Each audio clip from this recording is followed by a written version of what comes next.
I have to tell you, I'm both challenged and excited. My excitement is I get a chance to give something back. My challenge is the shortest seminar I usually do is 50 hours.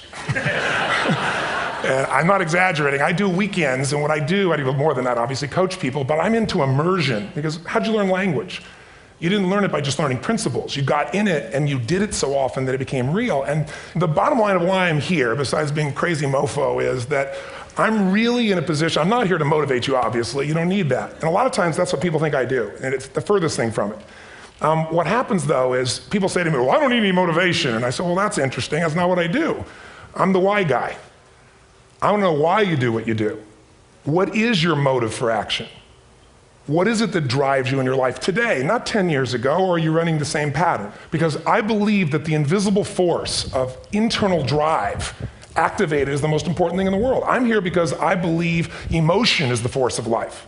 All of us here have great minds. You know, most of us here have great minds, right? I don't know if I'm in the category, but we all know how to think. And with our minds, we can rationalize anything. We can make anything happen. We can, I agree with what was described a few days ago about this idea that people work in their self-interest. But we all know that that's bullshit at times. You don't work in your self-interest all the time. Because when emotion comes into it, the wiring changes in the way it functions. And so it's wonderful for us to think intellectually about how the life of the world is, and especially those who are very smart. We can play this game in our head, but I really want to know what's driving you. And what I'd like to maybe invite you to do by the end of this talk is explore where you are today for two reasons. One, so that you can contribute more. And two, so that hopefully we can not just understand other people more, but maybe appreciate them more and create the kinds of connections that can stop some of the challenges that we face in our society today. They're only going to get magnified by the very technology that's connecting us, because it's making us intersect. And that intersection doesn't always create the view of everybody now understands everybody and everybody appreciates everybody. So I've had an obsession basically for 30 years. And that obsession has been what makes the difference in the quality of people's lives? What makes a difference in their performance? Because that's what I got hired to do. I got to produce the result now. That's what I've done for 30 years. I get the phone call when the athlete is burning down on national television and they were ahead by 5 strokes and now they can't get back on the course. And I got to do something right now to get the result or nothing matters. I get the phone call when the child is going to commit suicide, and I got to do something right now. And in 29 years, I'm very grateful to tell you I've never lost one in 29 years. It doesn't mean I won't someday, but I haven't done it. And the reason is an understanding of these human needs that I want to talk to you about. So when I get those calls about performance, that's one thing, like how do you make a change? But also, I'm looking to see what is it that's shaping that person's ability to contribute, to do something beyond themselves. So maybe the real question is, you know, I look at life and say there's 2 master lessons. One is there's the science of achievement, which almost everyone in this room has mastered to an amazing extent. That's how do you take the invisible and make it visible, right? How do you take what you dream about and make it happen, whether it be your business, your contribution to society, money, whatever it is for you, your body, your family. But the other lesson of life that is rarely mastered is the art of fulfillment. Because science is easy, right? We know the rules, you write the code, you follow those, and you get the result. Once you know the game, you just, you up the ante, don't you? But when it comes to fulfillment, that's an art. And the reason is it's about appreciation and it's about contribution. You can only feel so much by yourself. So I've had an interesting laboratory to try to answer the question of the real question, which is what's the difference in somebody's life if you look at somebody like those people that you've given everything to, like all the resources they say they need. You gave them not a $100 computer, you gave them the best computer. You gave them love, you gave them joy, you were there to comfort them. And those people very often, and you know some of them I'm sure, end up the rest of their life with all this love, education, money, and background, spending their life going in and out of rehab. And then you meet people that have been through ultimate pain, psychologically, sexually, spiritually, emotionally abused, and not always, but often they become some of the people that contribute the most to society. So the question we got to ask ourselves really is, what is it? What is it that shapes us? And we live in a therapy culture. Most of us don't do that, but the culture is a therapy culture. And what I mean by that is the mindset that we are our past. And everybody in this room, you wouldn't be in this room if you bought that theory, but most of society thinks biography is destiny. The past equals the future. And of course it does if you live there. But what people in this room know, and what we have to remind ourselves though, because you can know something intellectually, you can know what to do and then not use it, not apply it. So really what we got to remind ourselves is decision is the ultimate power. That's what it really is. Now, when you ask people, have you failed to achieve something? How many have ever failed to achieve something significant in your life? Say, I. Thanks for the interaction on a high level there. But if you ask people, why didn't you achieve something? Somebody who's working for you, or a partner, or even yourself, and you failed to achieve a goal, what's the reason people say they failed to achieve? What do they tell you? didn't know enough, didn't have the knowledge, didn't have the money, didn't have the time, didn't have the technology, you know, I didn't have the right manager, didn't have the Supreme Court.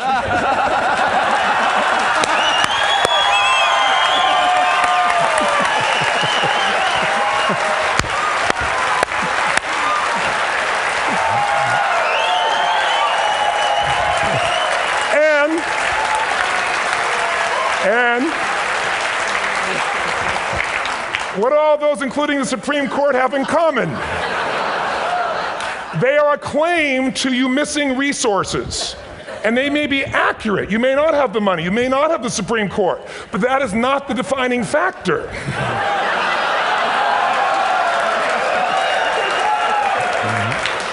And you correct me if I'm wrong. The defining factor is never resources, it's resourcefulness. And what I mean specifically, rather than just some phrase, is if you have emotion, human emotion, something that I experienced from you day before yesterday at a level that is as profound as I've ever experienced, and if you'd communicated with that emotion, I believe you would have beat his ass and won.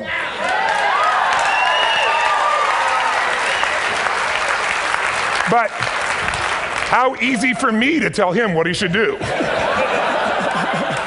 Idiot, Robbins. But I know when we watched a debate, at that time, there were emotions that blocked people's ability to get this man's intellect and capacity and the way they came across to some people in that day. Because I know people that wanted to vote in your direction and didn't, and I was upset.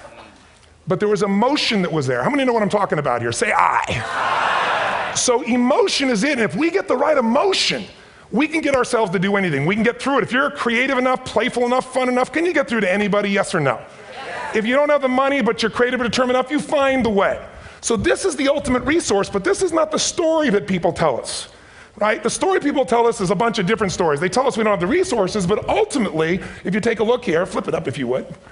They say, what are all the reasons they have in common? We've said that. Next one, please. He's broken my pattern, that son of a bitch.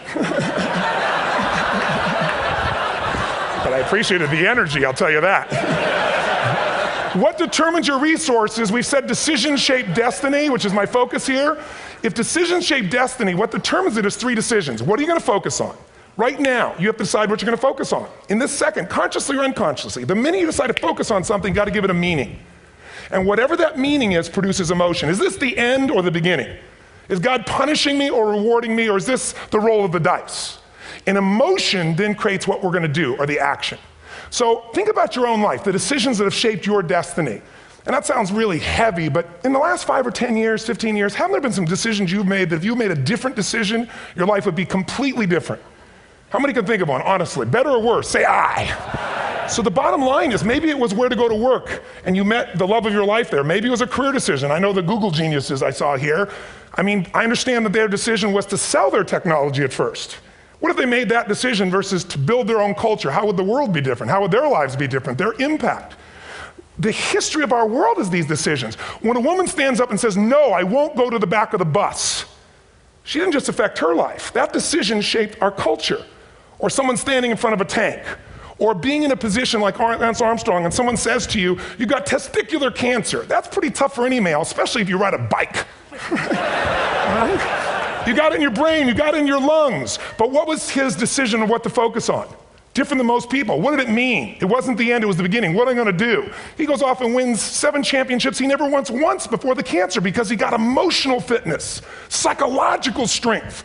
That's the difference in human beings that I've seen of the 3 million I've been around. Because that's what my lab. I've had 3 million people from 80 different countries that I've had a chance to interact with over the last 29 years. And after a while, patterns become obvious. You see that South America and Africa may be connected in a certain way, right? Other people say, oh, that sounds ridiculous. It's simple. So what shaped Lance, what shapes you? 2 invisible forces, very quickly. 1, state. We all have had times. Have you had a time you did something and after you did it, you thought to yourself, I can't believe I said that. I can't believe I did that. That was so stupid. Who's been there? Say I. Have you ever done something after you do it, you go, that was me. Right? It wasn't your ability, it was your state. Your model of the world is what shapes you long term. Your model of the world is the filter. That's what's shaping us. That's what makes people make decisions. When we want to influence somebody, we got to know what already influences them. And it's made up of 3 parts, I believe. First, what's your target? What are you after? Which I believe it's not your desires. You can get your desires to goals. How many of you got a goal, desire, and thought, is this all there is? How many been there? Say aye. So it's needs we have. I believe there are 6 human needs. Second, once you know what the target that's driving you is, and you uncover it for the truth, you don't form it, you uncover it. Then you find out what's your map. What's the belief systems that are telling you how to get those needs? Some people think the way to get those needs is destroy the world. Some people is to build something, create something, love someone. And then there's the fuel you pick. So very quickly, 6 needs, let me tell you what they are. First one, certainty. Now these are not goals or desires, these are universal. Everyone needs certainty that they can avoid pain, at least be comfortable. Now how do you get it? Control everybody, develop a skill, give up, smoke a cigarette. And if you got totally certain, ironically, even though we all need that, like if you're not certain about your health or your children or money, you don't think about much more. You're not sure the ceiling's gonna hold up, you're gonna listen to any speaker. But while we go for certainty differently, if we get total certainty, we get what? What do you feel if you're certain? You know what's gonna happen, when it's gonna happen, how it's gonna happen, what would you feel? Bored out of your mind. So God, in her infinite wisdom, gave us a second human need, which is uncertainty. We need variety. We need surprise. How many of you here love surprises? Say aye. Bullshit. You like the surprises you want. The ones you don't want, you call problems, but you need them. So variety is important. Have you ever rented a video or a film that you've already seen? Who's done this? Get a fucking life. Right? Why are you doing it? You're certain it's good because you read it before, saw it before, but you're hoping it's been long enough you've forgotten enough there's variety. Third human need, critical, significance. We all need to feel important, special, unique. You can get it by making more money. You can do it by being more spiritual. You can do it by getting yourself in a situation where you put more tattoos and earrings in places humans don't want to know. Whatever it takes. The fastest way to do this, if you have no background, no culture, no belief in resources or resourcefulness, is violence. If I put a gun to your head and I live in the hood, instantly I'm significant. 0 to 10, how high? 10. How certain am I you're gonna respond to me? 10. How much uncertainty? Who knows what's gonna happen next? Kind of exciting, like climbing up into a cave and doing that stuff all the way down there. Total variety and uncertainty. And it's significant, isn't it? So you're willing to risk your life for it. So that's why violence has always been around and will be around unless we have a consciousness change as a species. Now you can get significance a million ways, but to be significant, you gotta be unique and different. Here's what we really need. Connection and love, 4th need. We all want it. Most people settle for connection because love's too scary. Don't want to get hurt. Who here has ever been hurt in an intimate relationship? Say aye. If you don't raise your hand, you'll have had other shit too, come on. And you're gonna get hurt again. Aren't you glad you came to this positive visit? But here's what's true, we need it. We can do it through intimacy, through friendship, through prayer, through walking in nature. If nothing else works for you, get a dog. Don't get a cat, get a dog, because if you leave for 2 minutes, it's like you've been gone for 6 months when you show back up again 5 minutes later, right? Now these first 4 needs, every human finds a way to meet. Even if you lie to yourself, even if you have split personalities. But the last 2 needs, the first 4 needs are called the needs of the personality, is what I call it. The last 2 are the needs of the spirit. And this is where fulfillment comes. You won't get fulfillment from the first 4. You'll figure a way, smoke, drink, do whatever, meet the first 4. But the last 2, number 5, you must grow. We all know the answer here. If you don't grow, you what? If a relationship's not growing, if a business is not growing, if you're not growing, it doesn't matter how much money you have, how many friends you have, how many people love you, you feel like hell. And the reason we grow, I believe, is so we have something to give of value. Because the 6th need is to contribute beyond ourselves. Because we all know, corny as it sounds, the secret of living is giving. We all know life's not about me, it's about we. This culture knows that, this room knows that. And it's exciting. When you see Nicholas up here talking about his $100 computer, the most passionate, exciting thing is here's a genius, but he's got a calling now. You can feel the difference in him, and it's beautiful. And that calling can touch other people. In my own life, my life was touched because when I was 11 years old, Thanksgiving, no money, no food, and we're not gonna starve, but my father was totally messed up. My mom was letting him know how bad he messed up. And somebody came to the door and delivered food. My father made 3 decisions. I know what they were briefly. His focus was, this is charity. What does it mean? I'm worthless. What do I gotta do? Leave my family, which he did. At the time, one of the most painful experiences of life. My 3 decisions gave me a different path. I said, focus on, there's food, what a concept. You know? Second, but this is what changed my life. This is what shaped me as a human being. Somebody's gift, I don't even know who it is. I thought, my father always said, no one gives a shit. And all of a sudden, somebody I don't know, they're not asking for it, this is giving our family food, looking out for us. It made me believe this. What does it mean? That strangers care. And what that made me decide is if strangers care about me and my family, I care about them. What am I gonna do? I'm gonna do something to make a difference. So when I was 17, I went out one day on Thanksgiving. It was my target for years, have enough money to feed 2 families. Most fun thing I ever did in my life, most moving. Then next year I did 4, and I didn't tell anybody what I was doing. Next year, 8. I wasn't doing it for brownie points, but after 8, I thought, shit, I could use some help.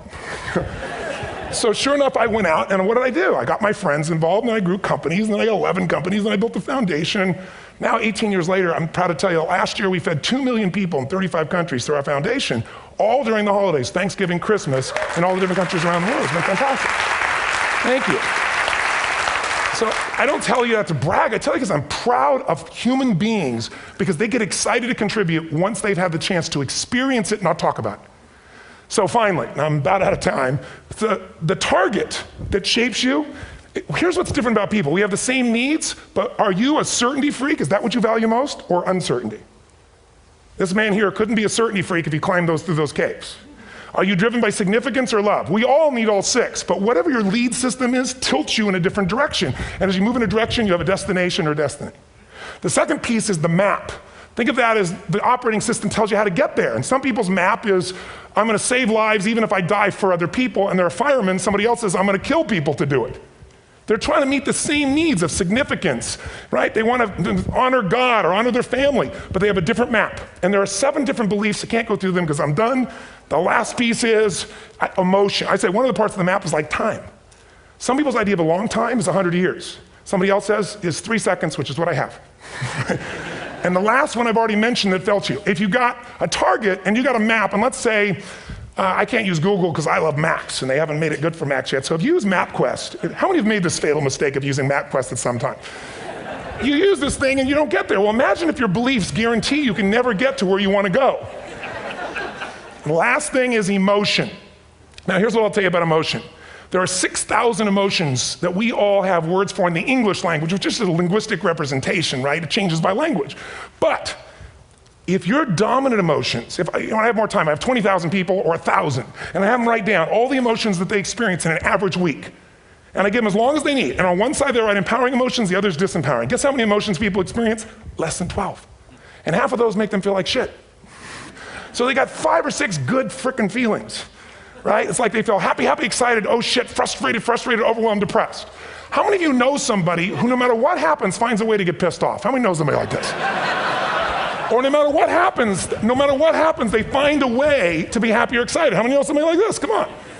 When 9/11 happened, and I'll finish with this, I was in Hawaii. I was with 2,000 people from 45 countries. We were translating 4 languages simultaneously for a program that I was conducting for a week. The night before was called Emotional Mastery. I got up, had no plan for this, and I said, we had all this fireworks, I do crazy shit, fun stuff.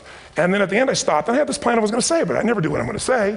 And all of a sudden I said, when do people really start to live? When they face death. And then I went through this whole thing about if you were gonna get off this island, if 9 days from now you were gonna die, who would you call, what would you say, what would you do? One woman, well that night is when 9/11 happened. One woman had come to the seminar, and when she came there, her previous boyfriend had been kidnapped and murdered. Her friend, or her new boyfriend, wanted to marry her, and she said no. He said, if you leave and go to that Hawaii thing, it's over with us. She said it's over. When I finished that night, she called him and left a message, true story, at the top of the World Trade Center where he worked, saying, honey, I love you. I just want you to know, I want to marry you. It was stupid of me. She was asleep, because it was 3 a.m. for us, when he called her back from the top and said, honey, I can't tell you what this means. He said, I don't know how to tell you this, but you give me the greatest gift, because I'm going to die. And she played the recording for us in the room. She was on Larry King later. And he said, you're probably wondering how on earth this could happen to you twice. And he said, all I can say to you is, this must be God's message to you, honey. From now on, every day, give your all, love your all. Don't let anything ever stop you. She finishes, and a man stands up and he says, I'm from Pakistan, I'm a Muslim. I'd love to hold your hand and say I'm sorry, but frankly, this is retribution. I can't tell you the rest because I'm out of time.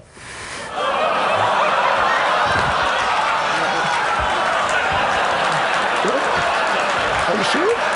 Finish the story. 10 seconds. 10 seconds. No, I want to be respectful. 10 seconds. All I can tell you is I brought this man on stage with a man from New York who worked in the World Trade Center, because I had about 200 New Yorkers there. More than 50 lost their entire companies, their friends, marking off their Palm Pilots. One financial trader, this woman made of steel, bawling. 30 friends crossing off that all died. And what I did to people said, what are we going to focus on? What does this mean, and what are we going to do? And I took the group and got people to focus on, if you didn't lose somebody today, your focus is going to be how to serve somebody else. There are people, the woman got up, she was so angry and screaming and yelling. And she wasn't from New York, she's not an American, she doesn't know anybody here. I said, you always get angry. She said, yes. Guilty people got guilty, sad people got sad. And I took these two men and did what I call an indirect negotiation. Jewish man with family in the occupied territory, some New York who would have died if he was at work that day, and this man who wanted to be a terrorist, and made it very clear. And the integration that happened is on a film, which I'll be happy to send you, so you can really see what actually happened instead of my verbalization of it. But the two of them not only came together and changed their beliefs and models of the world, but they worked together to bring, for almost 4 years now, to various mosques and synagogues, the idea of how to create peace. And he wrote a book, which is called My Jihad, My Way of Peace. So transformation can happen. So my invitation to you is this. Explore your web, the web in here.